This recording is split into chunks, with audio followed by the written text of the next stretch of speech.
Welcome to our channel. আবারও একটি brand new video নিয়ে আপনাদের মাঝে চলে এলাম।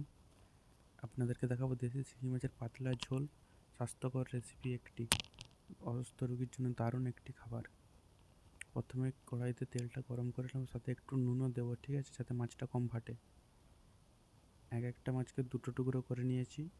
এবার প্রথমে নিচের দিকে ছোট ছোট নেজের পিসগুলো সেগুলো ভেজে নেব।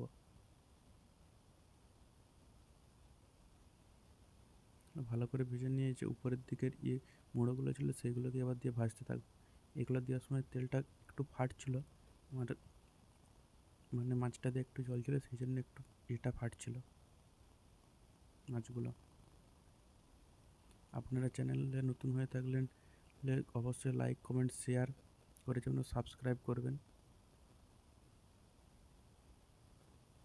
এই একই তেলের মধ্যে আমরা রান্নাটা করে নেব।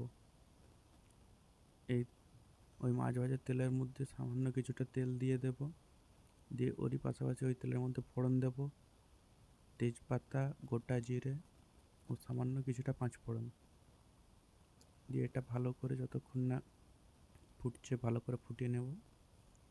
দেওয়ার পর পাঁচফোড়নটা ভালো করে পেকে গেলে এবার তাতে দেবো কুচনো পেঁয়াজ ও কুচনো টমেটো দিয়ে ভালো করে মশলাটা নাড়তে থাকবো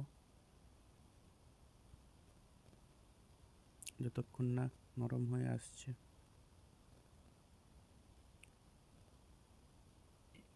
এরপরে দেবো বাটা আদা, থেতো করা টাইপের, ঠিক আছে, খুব একটা মিহি পেস্ট দিলে টেস্ট হয় না, সেই জন্য থেতো করা টাইপের আদাটা দিয়ে দিলাম যাতে টেস্টটা ভালো হয়।